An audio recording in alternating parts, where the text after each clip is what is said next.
Sejam bem-vindos à TV Púlpito do Sertão Reformado. Amém. Fiquemos de pé. O amado presbítero Humberto não está bem de saúde, não é? Isso, guerreiro, rapaz, tu és uma bênção. Olha, a nossa superintendência é uma bênção, guerreiro. Não, vem aqui, guerreiro, abre esse tablet, por favor. Chega aqui, chega. Dá honra a quem tem honra, guerreiro. Eu aprendi a dar honra a quem tem honra. Vamos ficar os dois aqui, bora, chama aqui comigo. E a igreja vai dizer, glória a Deus. Pode parecer simples, não é?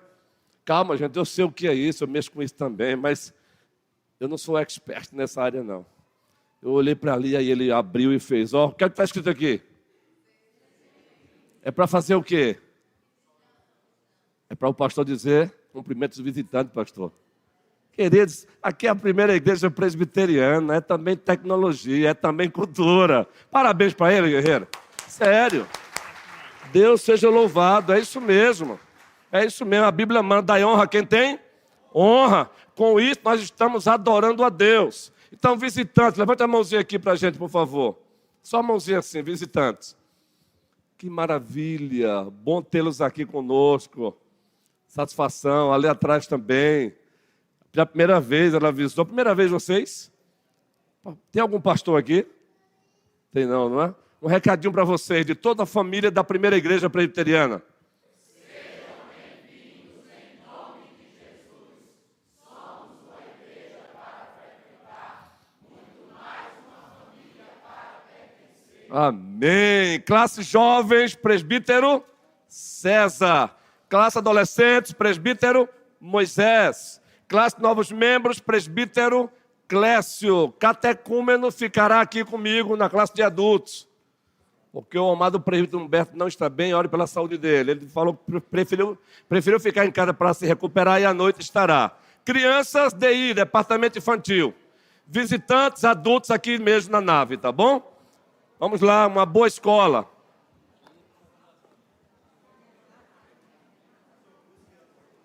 Ah, sim, hoje é o Diácono Luciano, nos jovens. Diácono Luciano com os jovens.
Que barulho gostoso esse, né? Isso é bom, isso é interação. É isso aí.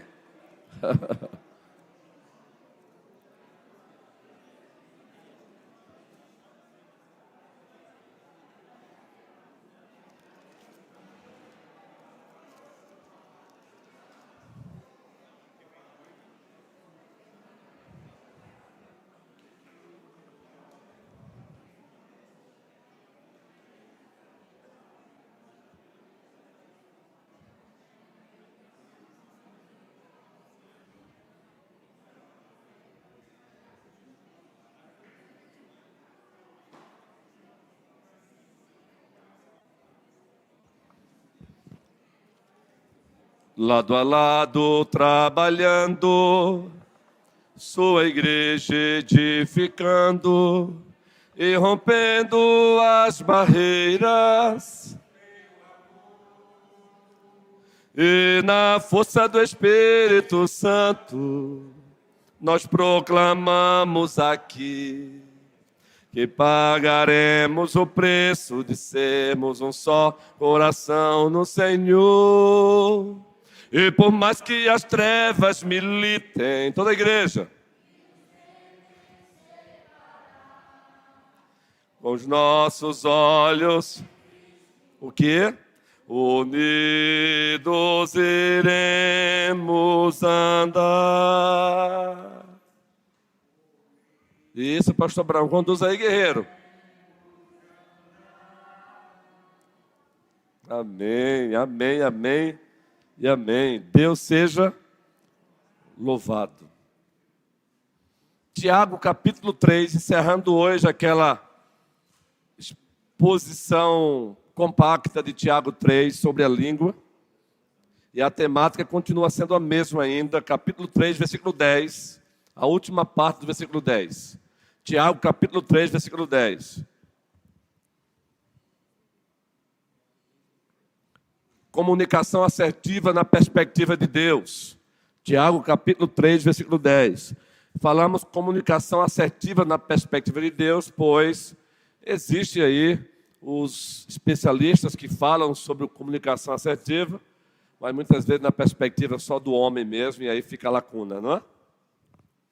Tiago, capítulo 3, versículo 10, a última parte. Vamos ler todo o versículo e a ênfase na última parte. Todos juntos? De uma só boca procede bênção e maldição. Agora, ênfase. Meus irmãos, não é conveniente que estas coisas sejam assim. O que é que não é conveniente? O que não é conveniente que seja assim? Justamente. Então, alguém que se diz cristão e a mesma língua, a mesma boca que ele usa para lado a lado, trabalhando, sua igreja edificando e rompendo as barreiras pelo amor. Com essa mesma boca ele fofoca sobre o outro, ele denigre o outro, ele faz o que mais? Ele quebra o nono mandamento sobre o outro, não dirás falso testemunho contra o teu próximo. Ele quebra o nono mandamento. Veja, está tudo isso aí. Olha, quando Tiago diz, não é conveniente que seja assim, da mesma boca, maldição e bênção, ele está com a lei moral na sua mente, a lei moral continua vigente. Como ficou aí didaticamente conhecido, a segunda tábua. Honra o teu pai, honra a tua mãe. E aí é uma relação sobre liderança, a partir da família, Glauber. A partir da família, Leia. Como o líder, ou os líderes se comunicam com os liderados. Como os liderados se comunicam com os seus líderes. Como os pais se comunicam com os filhos com os pais. Os líderes com os liderados com os líderes. Na igreja, na sociedade, lá fora. A comunicação entre os iguais, esposo, esposa, entre os próprios líderes, É preciso relembrarmos a comunicação assertiva na perspectiva de Deus. Não é conveniente que a mesma boca que eu uso para louvar a Deus, eu quebre o 9º mandamento dizendo algo sobre Leia que não corresponde com a realidade da vida dela. Querido, tudo que você diz sobre o outro tem consequências. Tudo que você diz sobre o outro tem consequências. Seja como você diz diretamente para ele, seja o que você diz para o outro sobre o outro. Não é conveniente que seja assim. Então fica aqui essa reflexão para a gente aqui. Como eu tenho usado a minha boca? Como é que anda a minha boca? Tem sido bênção ou tem sido maldição? A minha língua tem abençoado ou tem amaldiçoado? E, por favor, cuidado com a pseudo-concepção de, não, eu tenho abençoado. Como? Cuidado com essa conversazinha, não, eu só quero ajudar. Então, se você quer ajudar a pessoa sobre quem está falando para mim, vá até ela. Por que está falando para mim? Por favor, há casos e casos. Nós compartilhamos a vida do outro também. Nós conversamos sobre o outro. Não é necessariamente pecado você conversar sobre a vida do outro, desde que o objetivo seja o bem do outro. Encontrar um caminho para ajudá-lo, mas nunca rebaixá-lo. Ou simplesmente fazer com que o outro diminua perto dos seus. Então, cuidado, nós quebramos. Esse texto aí está... 9º mandamento na mente: não dê falso testemunho contra o outro.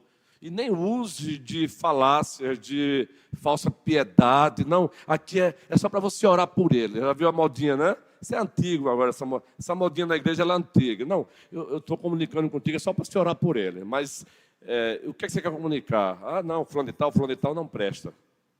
Tá, que bacana, hein? Aí quebra o 9º mandamento, quebra o 8º mandamento. Qual é o 8º mandamento?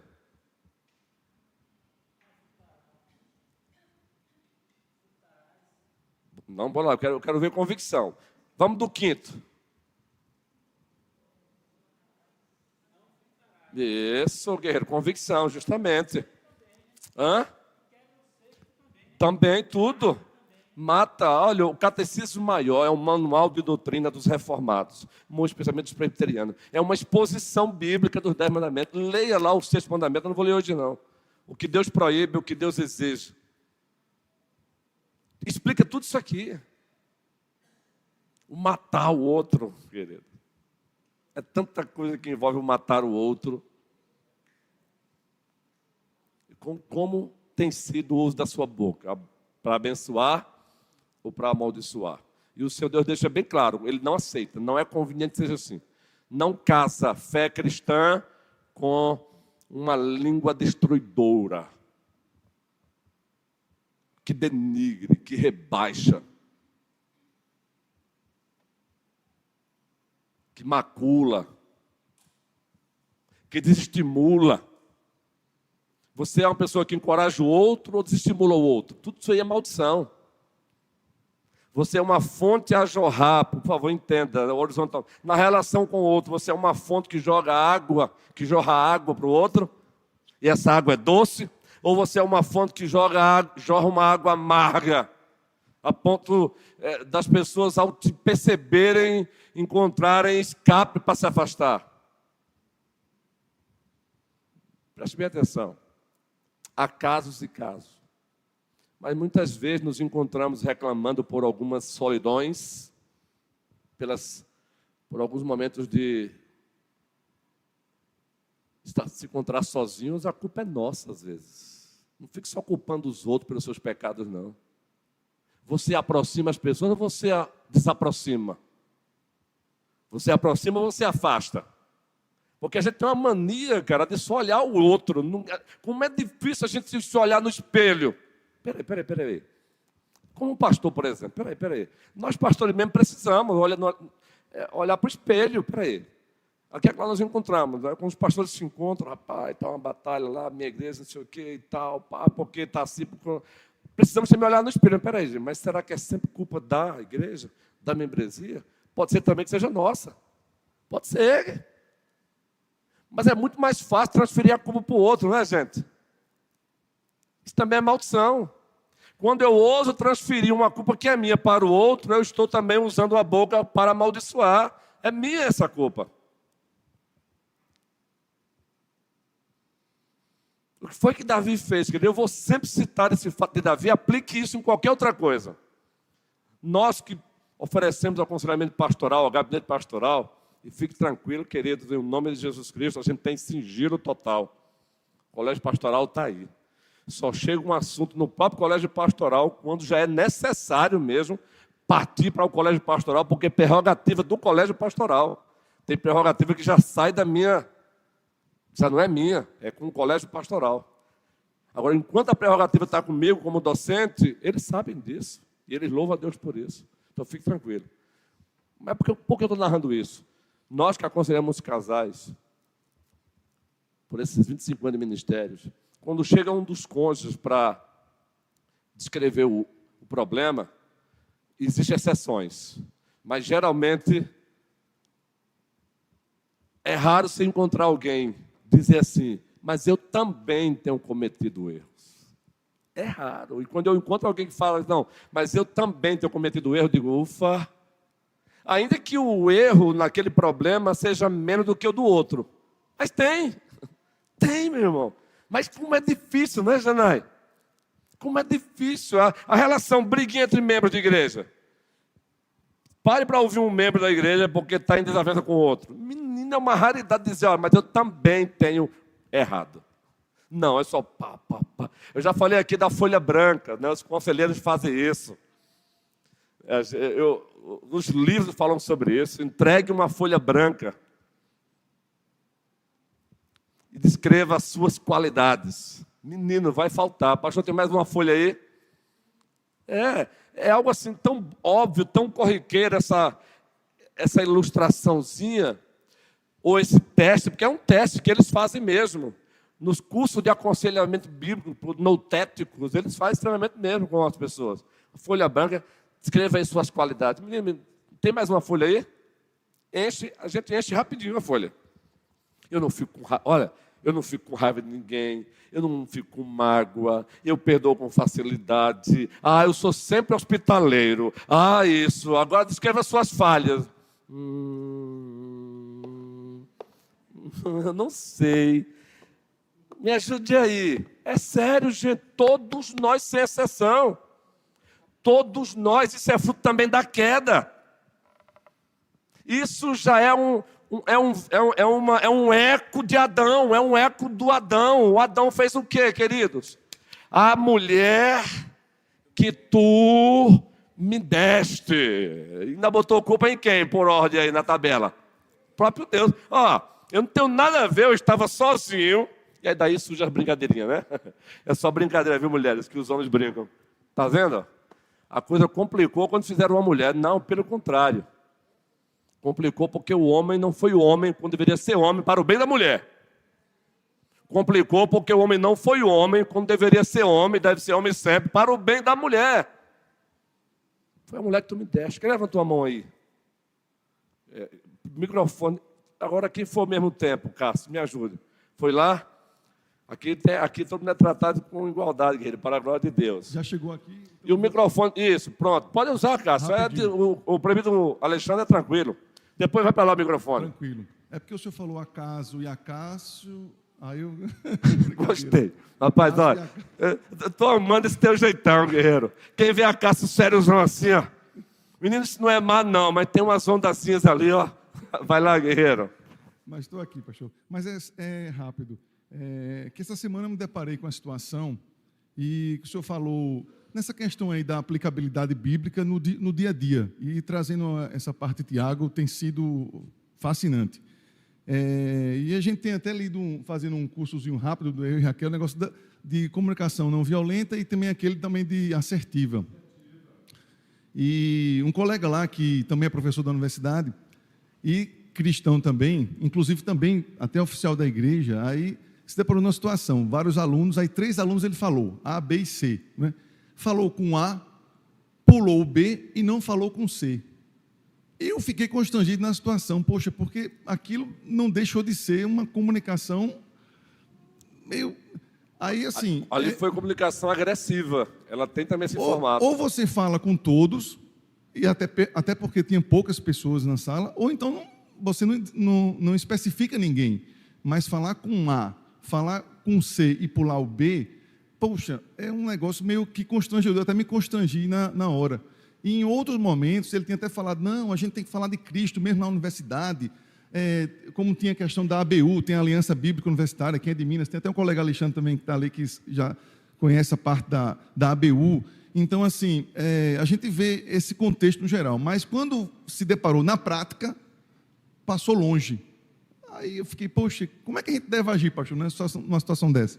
Boa, guerreiro. Primeiro, um bom exemplo para poder, eu não sei qual o nível de intimidade para com um santo desse, mas usar justamente a comunicação assertiva na ausência dos demais e procurar saber qual foi a razão, não é? Para ajudá-lo.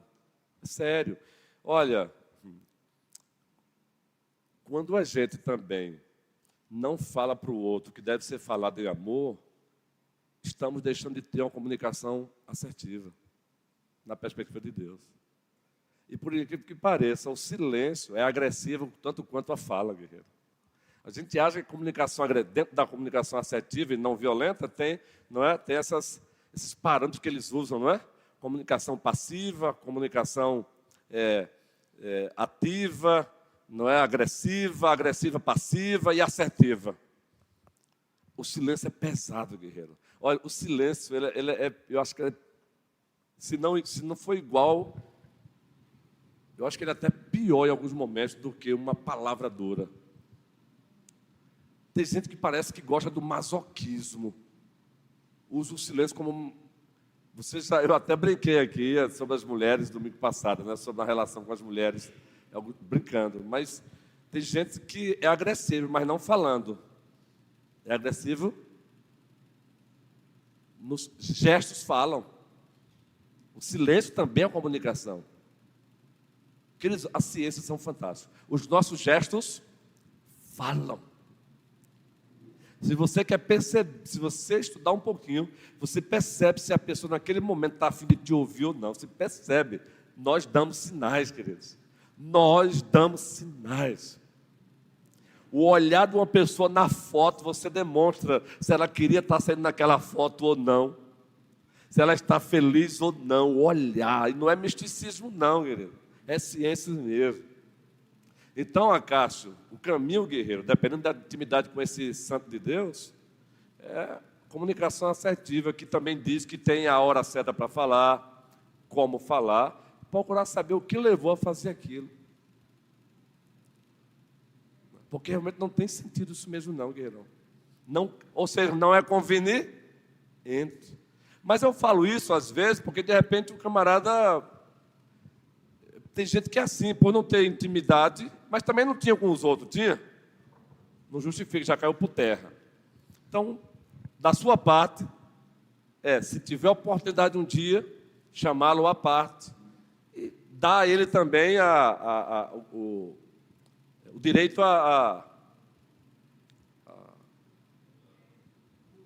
Isso.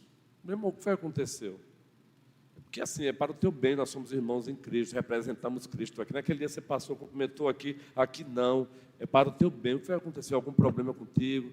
E foi. Às vezes a pessoa nem percebeu. Cara, isso é incrível. Mas se percebeu, porque isso é ruim, meu irmão. É ruim para você, é ruim para mim, é ruim para a igreja. Nós estamos aqui como representante de Cristo. E preste bem atenção, gente. A comunicação não é só verbal, não. A comunicação também ela é gestual. Os gestos falam. As mãos falam. A sobrancelha, como é que é? Sombra? Fala. A boca fala.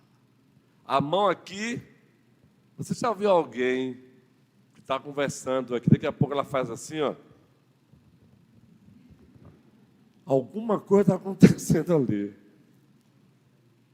Eu tenho um gesto da minha família que quando você me encontrar fazendo isso aqui, eu estou sentado, eu faço isso aqui,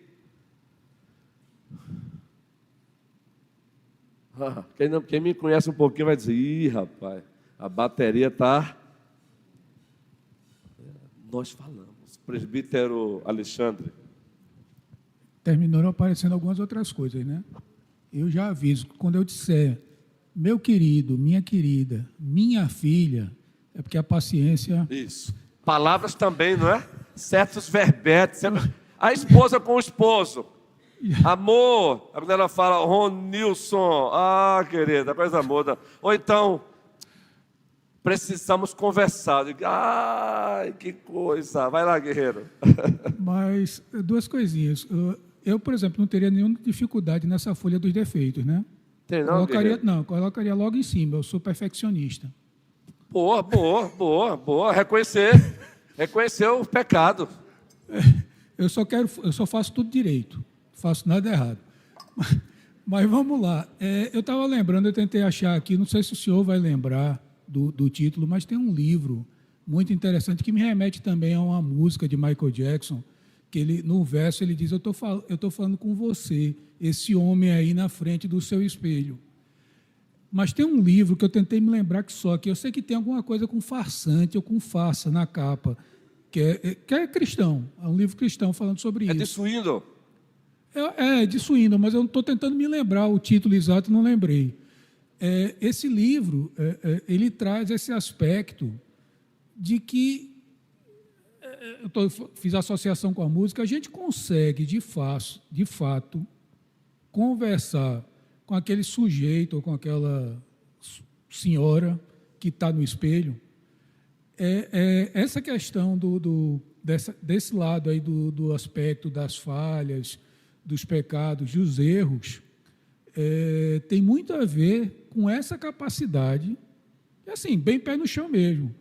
Não é fácil, não. De jeito nenhum não é fácil conversar com um sujeito que está ali no espelho. Isso. Eu acho que vai ter um bocado de gente que talvez mais tarde venha sem pentear o cabelo e com a maquiagem meio torta, quando lembrar na hora de estar fazendo isso. Mas essa conversa com a pessoa que está no espelho é complicada. Inclusive, você fez uma postagem no seu blog muito bacana sobre o self, né? E Carl Trueman tem um livraço muito bom, eu tenho também esse livro, o Self Moderno, o Eu Moderno, muito boa. É complicado mesmo, guerreiro. Mas Deus nos chama para isso. Agora, o que nos chama atenção, Alê, carinhosamente, peraí, disseram que não é Alê, não. É Xande. Alê é o de Janai. Agora, aí, veja aí, presbítero César. Esses dias uma ovelha chegou para mim aqui, eu não sei quem foi. Então, olha, foi Neuma? Foi Neuma. Neuma chegou para mim, pastor, é o seguinte. Alê é Janai. E Xande, então, entendeu, Xande?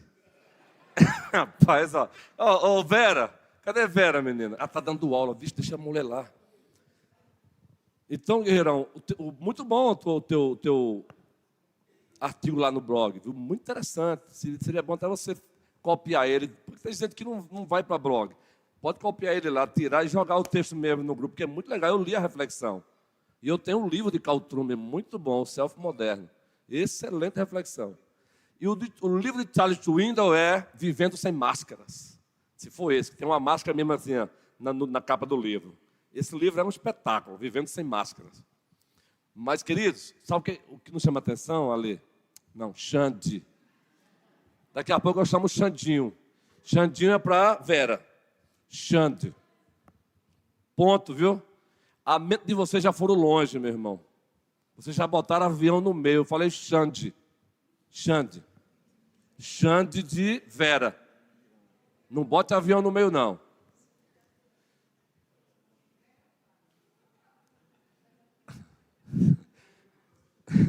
Agora, o principal espelho, veja que legal.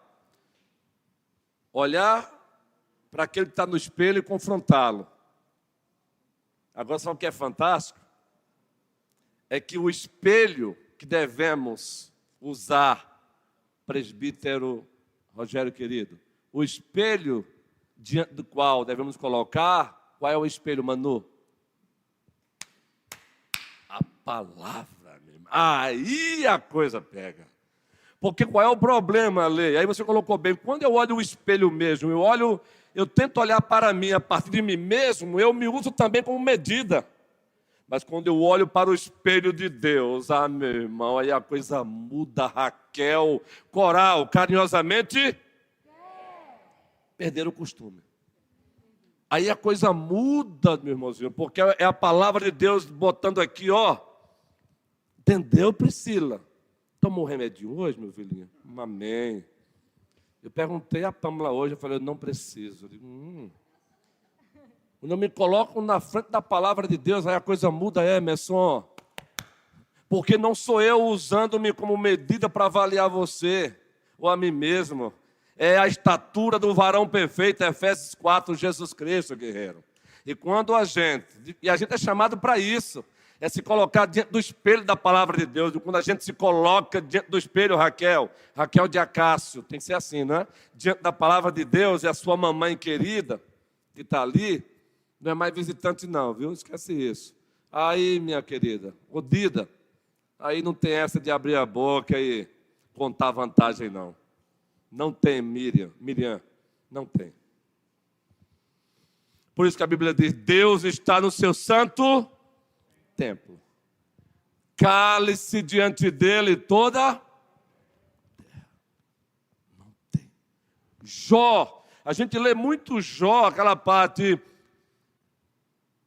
bem sei que tudo podes, e nenhum dos teus planos podem ser frustrados.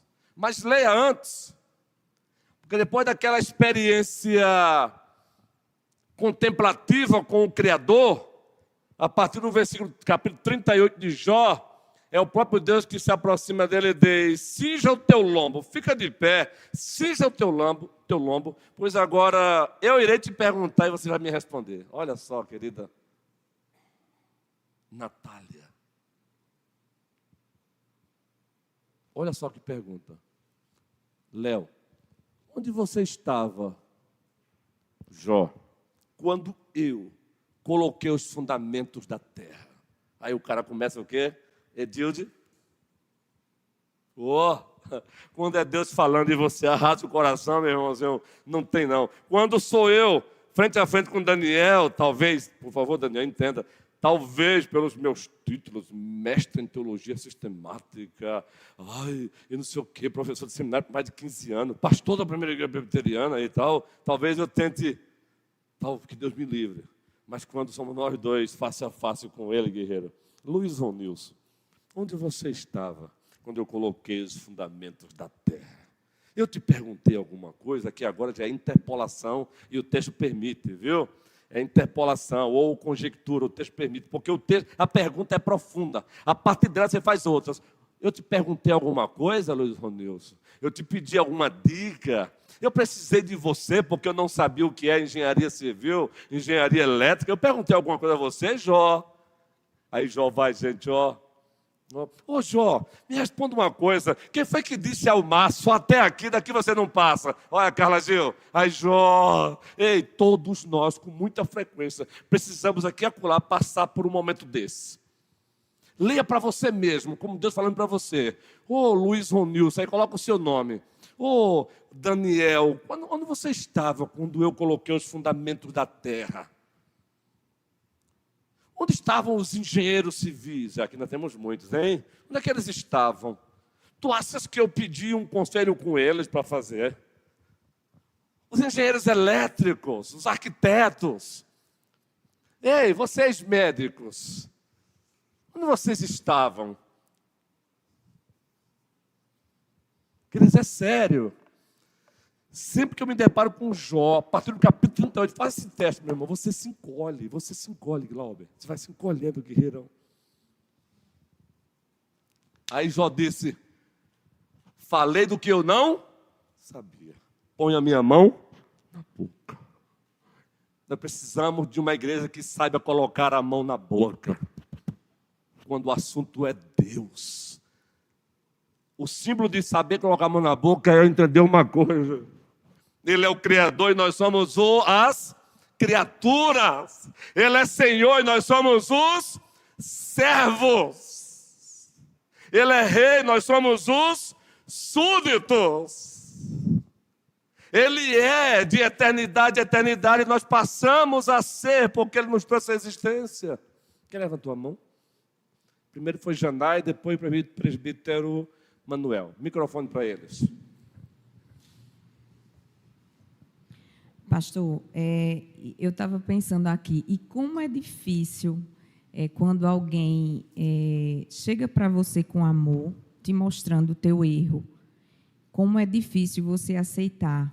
Você sempre vai arrumar algum motivo para dizer que o erro não é seu, né? E, às vezes, você até ofende a outra pessoa, no lugar de você aceitar.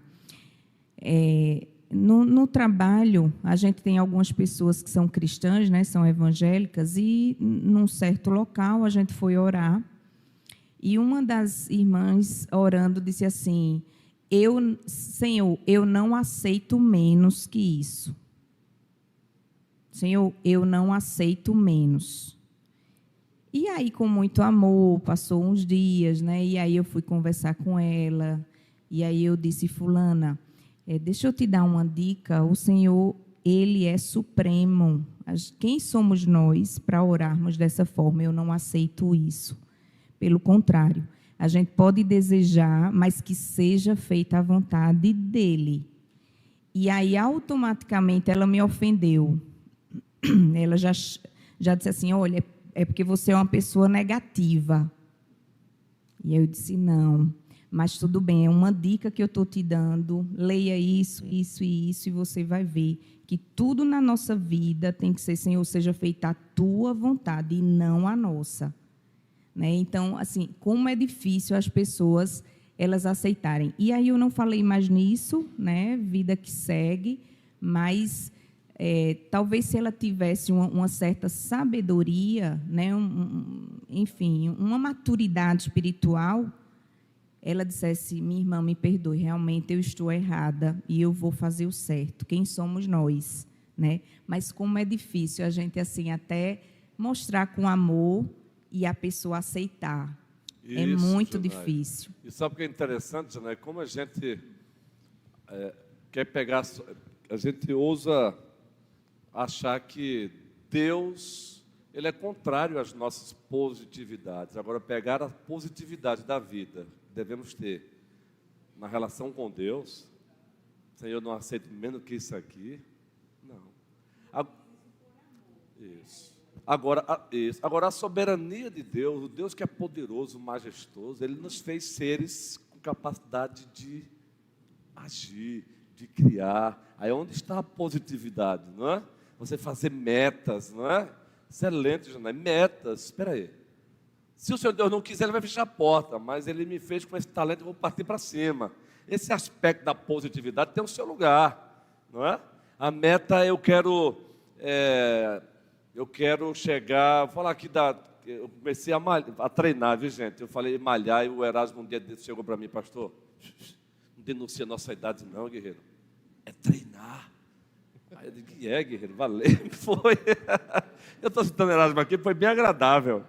Foi treinar, homem, o senhor está no tempo, não denuncia a nossa idade não. E está sendo gostoso, guerreiro. Então, mas eu tenho meta para isso. Então não há nenhum problema. Eu já malhei no passado, por exemplo, só para passar para ti, viu, Manuel? Porque as pessoas querem colocar a soberania de Deus contra também as nossas iniciativas. Mas a oração, até mesmo nas nossas iniciativas: Senhor, eu vou partir para cima. Se o Senhor quiser, amém. Se não quiser, também fecha a porta. Senhor, eu vou pisar o pé no acelerador. Se o Senhor quiser, amém. Também, se o Senhor não quiser, também, quem manda é o Senhor. Essa sim. Entendeu? Cara, assim.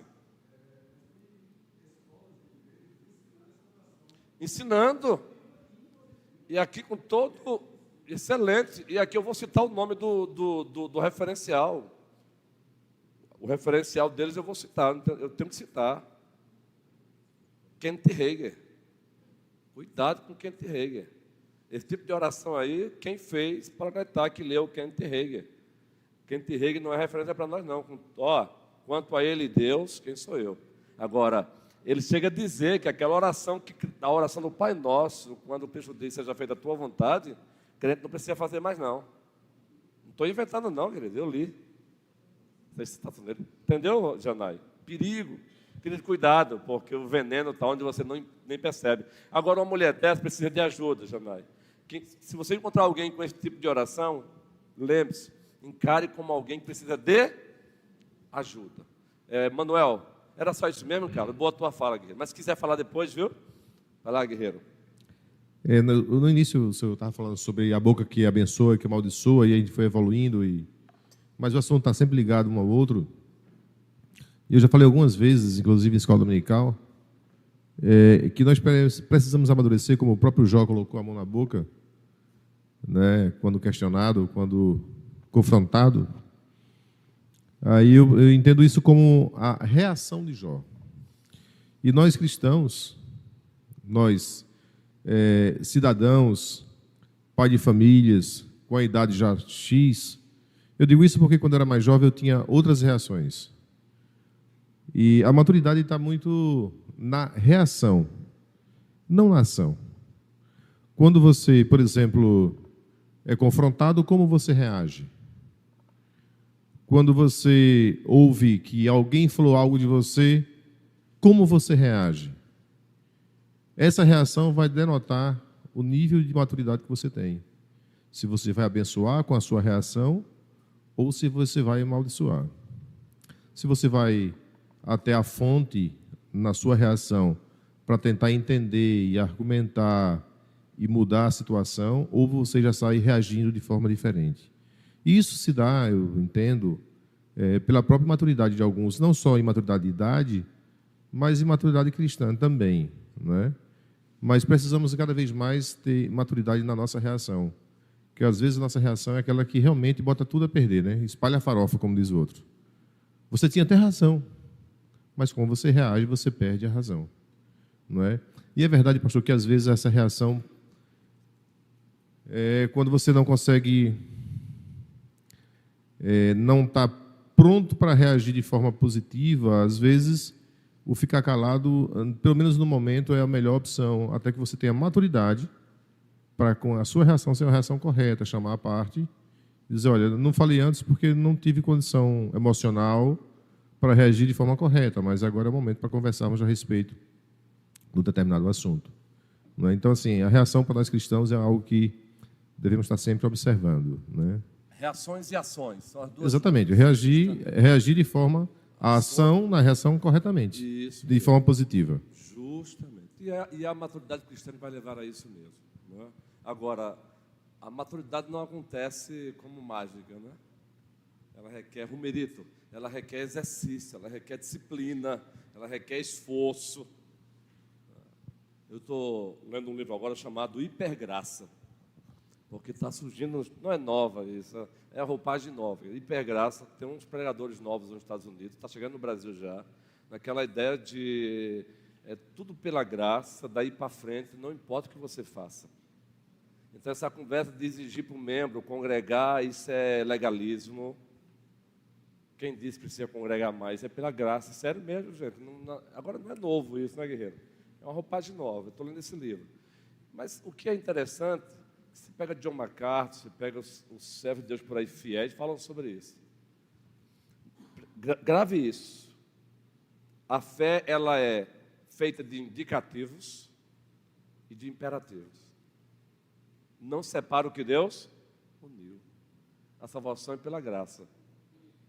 Mas o discipulado tem um preço. Está lá os oi? Justamente. Tem implicação, tem imperativos. Pode ler as cartas paulinas. Vocês foram feitos isso. A partir disso, vivam assim. Você vai encontrar Paulo dizendo, esforcem-se.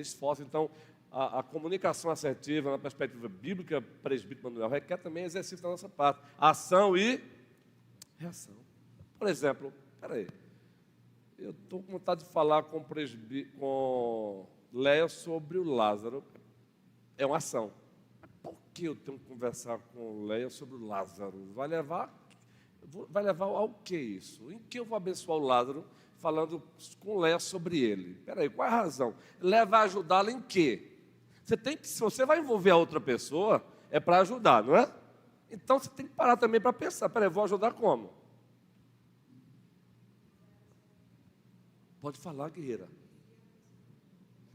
Isso, e ainda tem isso, colocaste bem. Microfone. Romerito, vai chegar aí o microfone. Você já entende, né, Romerito? E passa aqui, você é cavalheiro. Não é?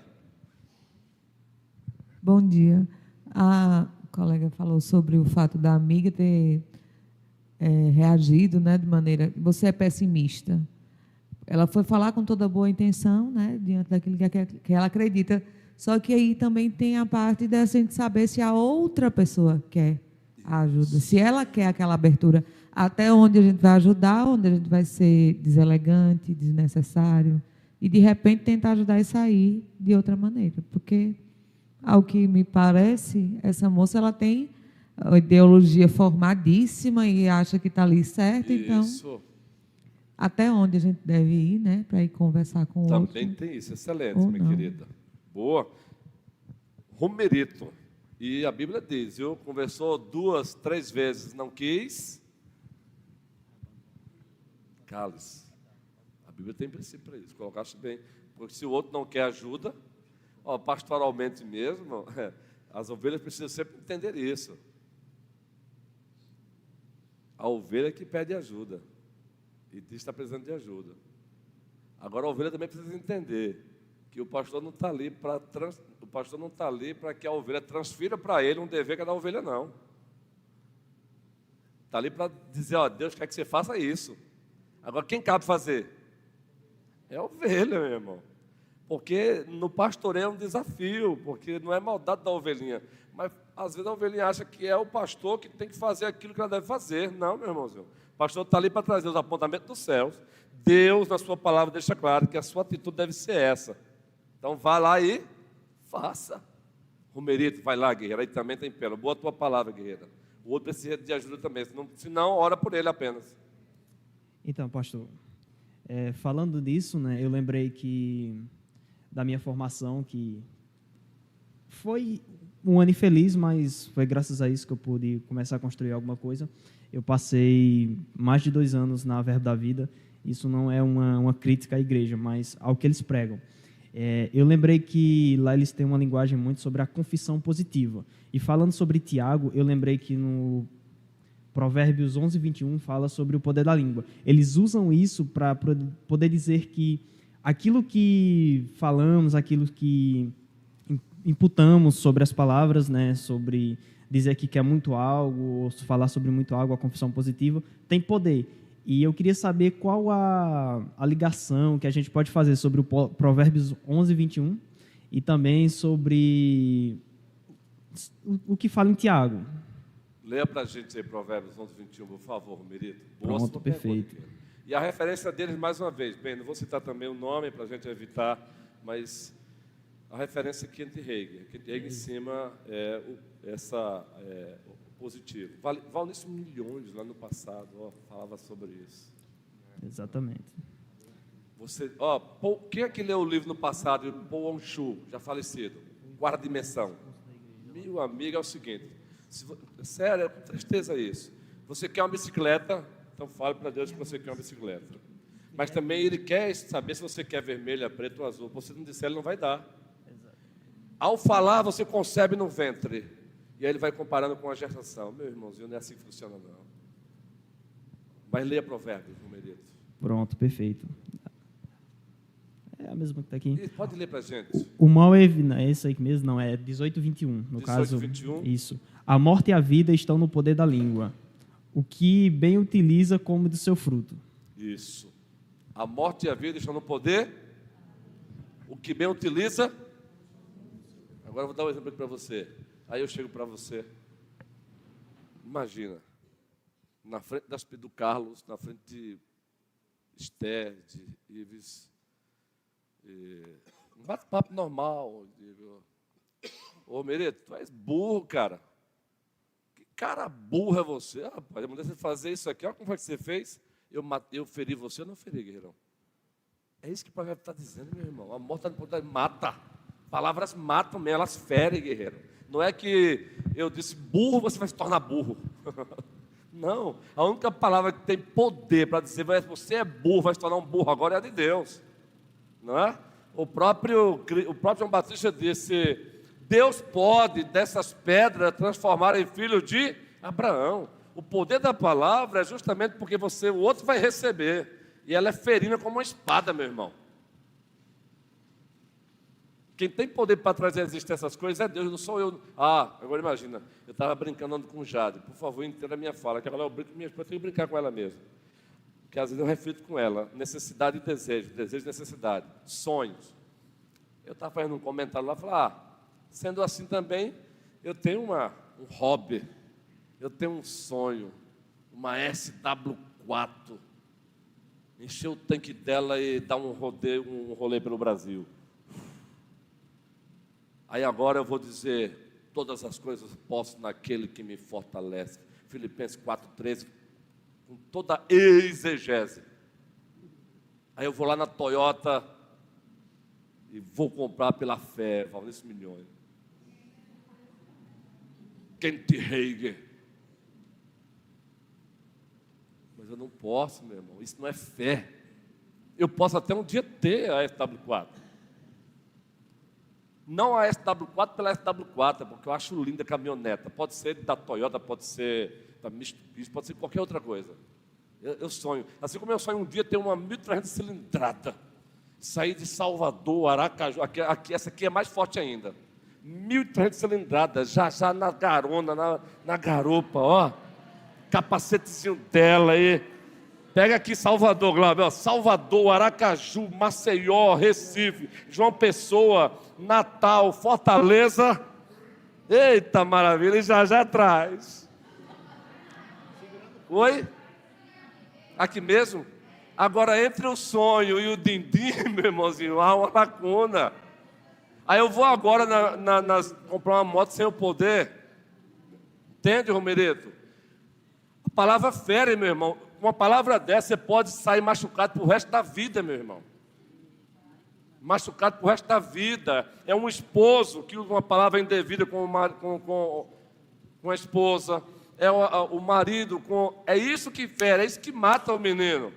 Não é que a palavra minha em si... Não somos deuses, preste bem atenção. Cuidado com quem Hager. Eu quero nem saber quem é que indica ele. Respeito quem indica ele. Agora, cuidado, Kenneth Hagin não é referência para a gente, não. Quem levantou a mão antes de Kenneth foi o Kenneth. Então, a palavra mata, ela mata mesmo, guerreirão. Olha, tem palavras até hoje, meu irmão, quando eu relembro ela, eu faço isso, que disseram contra mim. Ela fere, ela machuca, meu irmão. O microfone. Foi você, guerreiro, me perdoe. O Kennedy foi o Ricardo, guerreirão. Vamos lá, Ricardo. Pastor, olhando novamente para a Bíblia, como o senhor nos orienta, né? Ele diz assim, com ela, com a língua, né? Bendizemos ao Senhor e Pai, no versículo 9. Também com ela amaldiçoamos os homens feitos à semelhança de Deus. E ele vem e afirma, de uma só boca procede bênção e maldição. Ou seja, você faz uma coisa e outra. A mesma boca, né? outra... Aí você fica pensando isso assim, no que nós somos mais bem treinados a fazer? Amaldiçoar ou abençoar? Justamente. Se olharmos para o velho homem, um homem caído, ele é treinado para amaldiçoar. O seu armário de maldições, ele é repleto de coisas. Né? Os palavrões que ele solta, né? Quando ele quer ofender alguém, ele tem uma relação de palavrões, de ofensas que não tem mais tamanho. Mas quando ele nasce de novo, em Cristo, aí ele tem dificuldades em abençoar. Isso. Porque o seu armário do velho homem ainda está por ali. E em qualquer situação, quando ele pensa em abençoar, às vezes ainda até brincando, ele diz assim, ei, seu abençoado. Ou seja, chama de abençoado, mas na verdade querem dizer que tu é amaldiçoado. Até nisso, meu Até irmão. nisso deturpa a vida, né? Aqui acolá, tu conhece fulano de tal? Os pastores, né? O pastor fulano de tal está... Ih, rapaz, aquele é um abençoado. O cara está dizendo que não presta não. Então, o nosso armário, né, de maldições, de palavras que amaldiçoam, de situações que amaldiçoam, é muito maior do que o nosso de bênção. Lembra que na nossa vida secular, a única que abençoava a nossa vida eram nossas mães, nossos pais. Isso. Diziam assim, né? Deus te abençoe, vai com Deus. E o restante não, o restante é que se lasque, que caia num abismo, que não sei o que lá. Entendeu? Então, quando a gente vem para a nova vida, a gente tem essa dificuldade. Por isso que, inúmeras vezes, nós somos reprovados nisso.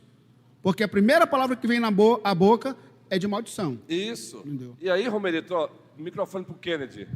Junte isso aí, Provérbios com Tiago. Da mesma boca. Agora, isso não é a palavra pela palavra. É o efeito que ela vai acontecer no coração do outro. Você imagina se olhar para um homem de bem, de caráter, e dizer assim: tu és um cabra safado. Fere ou não fere? Hã? Mata, meu irmão. Mata. É isso que o profeta está dizendo. E não ficar aí o Kent Hagin aí com as suas asneiras aí, ensinando o crente aí. Veja, nós não somos contra a propriedade não, viu, gente? A prosperidade não. Nosso Deus é o Deus da prosperidade. Agora, separe o Deus que também prospera o homem com teologia da prosperidade. Separe as coisas. Separe as coisas. Nosso Deus também abençoa, Ele também dá bênçãos também. Ele faz um empresário prosperar. Queridos, quem foi o rei mais rico no Antigo Testamento? Porque foi que deu? Agora, Deus deu com propósito. Nós não somos contra a prosperidade. Agora, essa teologia da prosperidade, que você fica aí sequestrando as pessoas até para dar, porque se você der, Deus vai dar em dobro, fazendo barganha com Deus. Não, meu irmão, você tem que dar como ato de adoração. Agora, é claro, Deus é tão bondoso, que muitas vezes, quando Ele percebe seu coração generoso mesmo, você está dando, Ele manda mais para você dar mais. Ele manda mais para você dar mais. Mas qual é o problema? Ele manda e alguns retém. Ele manda e alguns retém. Então, teologia de prosperidade, não quero papo com ela, não queremos papo com ela. Agora, não significa que o nosso Deus não seja o Deus da prosperidade. Ele abençoa os seus. Uns Ele chama para ser empresário, meu irmão, outros não. Uns Ele chama para ser médico, outros advogados. Uns Ele chama para ser pedreiro, que profissão linda, outros engenheiros. Eu faço questão de citar isso porque nesse mundo mercadológico a gente fala de um pedreiro com um ar de inferioridade. O arquiteto desenha, o engenheiro estrutura civil, né? E aí agora, vai lá, engenheiro, constrói. Posso falar isso? Pode, Rogério? Cadê o Arthur? Engenheiro civil está ali. Vai lá, Neuma, constrói, Neuma. Você e Erasmo, quem mais é arquiteto aqui? Entende agora? Então vocês agora vão, recomendação, vocês têm feito isso. Quando encontrarem um pedreiro na obra de vocês, já tem feito isso. Façam novamente. Eu louvo a Deus pela vida de vocês. Sem vocês, eu não teria nem construído casa para vender. Porque muitas vezes não fazendo, né, guerreiro? Estou dando o exemplo do pedreiro aqui, querido, mas tantas outras coisas. Eu estava no Hagai, em Exu, participando do curso de liderança avançada da Hagai, muito bom. Vamos trazer um livro para Petrolina, gente, vale a pena. Vale a pena. Pastores, todo mundo vale a pena participar. Como vai ter perspectiva agora, viu, gente? Vamos participar, que é bênção também. Ei, promoção até o dia 23, viu? Senão já perde a promoção. Então se inscreva logo, por favor, perspectiva. Depois vamos dar mais aviso. Aí estava lá uma senhora assim, da limpeza, limpando uma escola, conseguiu uma escola, a IPB de Candeias, conseguiu a escola lá da cidade, muito boa a escola, assim, para ser pública.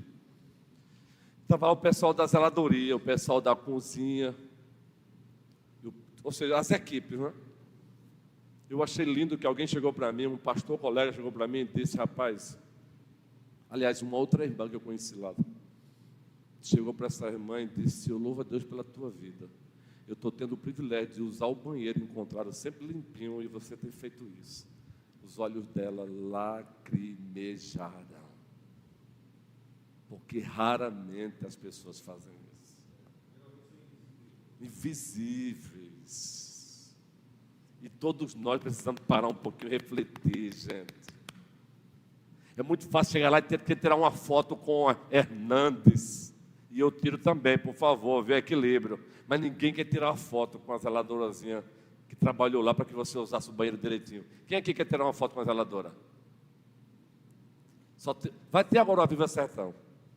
Vai ter aqueles que vão estar na linha de frente, é necessário, mas tem uns bastidores, né? Nós precisamos tomar cuidado como igreja, gente. Nós precisamos tomar cuidado como igreja do Senhor, para a gente ser luz mesmo. E você que é empresário, você que é cooperador de uma empresa, cooperador, não é a palavra, né? Isso, colaborador. Você que é colaborador, gente, em nome de Cristo, a gente tem que ser luz. Entendeu, Romerito? Qual é o lugar de matar com a língua de Provérbios? Abençoar. Abençoar, mas não é abençoar só, Deus te abençoe, não. Tiago disse também. O que adianta você ver o irmão com necessidade e dizer para ele, Deus te abençoe? Aí ele pergunta, que fé é essa? Não é de hoje, não. É uma disciplina que eu decidi fazer isso. Não é de hoje, não. De férias. Eu estou em Porto de Galinhas com a minha esposa, eu gosto muito de lá, eu gosto de Suape, eu gosto mais de Suape. Mas eu vou lá, eu passando, meu irmão, já até briga, menino, tu vai cansar, brincando, né? Mas aí eu passando, meu irmão, eu faço questão de falar com o varredor de rua, meu irmão. Eu passo aqui no centro da cidade, aqui está um bichinho lá falando, às vezes ele está até assim, eu digo, bom dia, guerreiro, a minha palavra já sabe, né? Aí ele faz assim, ó, já faz assustado, e ia falar um bom dia mesmo gostoso.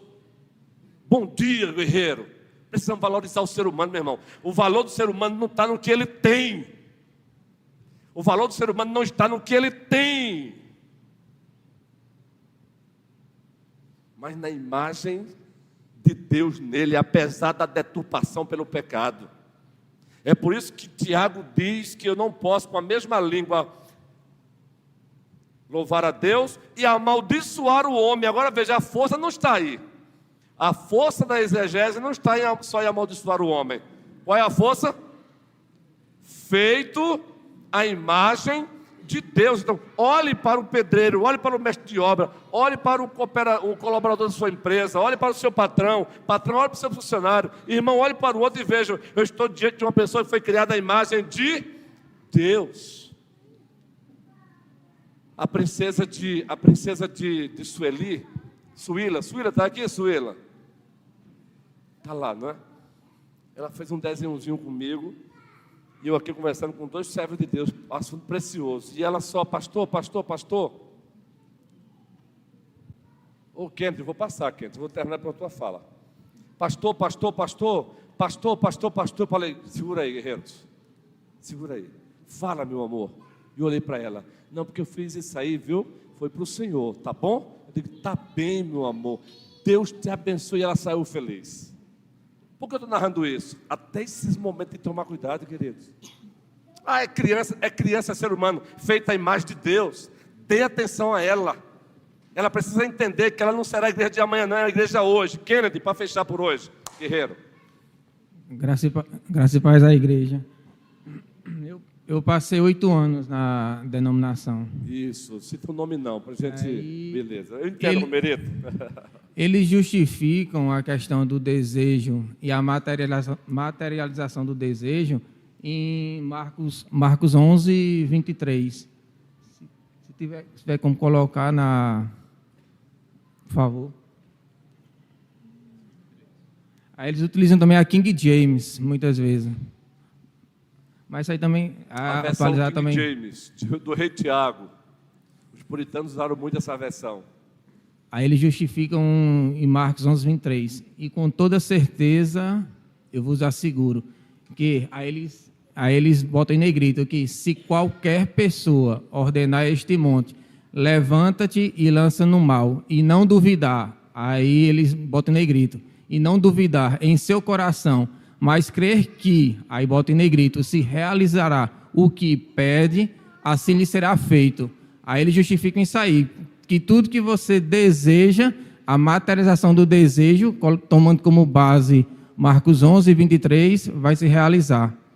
Aí ele se esquece de ler o que vem antes e o que vem depois. Entendeu, Kennedy? Boa, guerreiro. Faz o recorte e diz, está vendo? Se esquece também que na hermenêutica e na exegese tem linguagem hiperbólica do próprio Cristo. Se disser esse monte, sairá.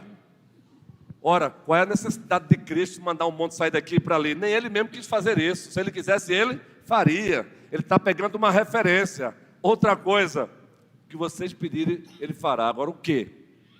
Aí você vai para 1 João capítulo 5, ele diz, segundo a vontade do Senhor. Kennedy, a hermenêutica é boa demais, né, Kennedy? O problema da turma aí é que eles fazem o recorte e faz a leitura a partir de Kennedy Hagin. Esse é o problema. E vamos aprofundar isso no próximo encontro, guerreirão. Mas vejam, o que é que fazem com Filipenses 4:13? Posso todas as coisas daquele que me fortalece. Recorte. Mas aí eles não citam o que vem antes, nem ensino o que vem depois. O que é que vem antes? Eu aprendi a viver contente em todo e qualquer. Quais foram as situações pelas quais Paulo passou? Escassez e abundância. O que ele está dizendo é: em Cristo eu saberei passar, seja por um momento de escassez, seja por um momento de abundância. Na escassez eu não irei murmurar, na abundância eu não irei me orgulhar. É isso que ele está dizendo. Posso todas as coisas naquele que me fortalece. Mas aí o Kenneth Hagin está vendo, é só você citar, e a sua SW4 Luiz Ronilson virá. E aqui sem zombaria dos nossos irmãos, porque muitos são enganados, viu? Não estou zombando deles.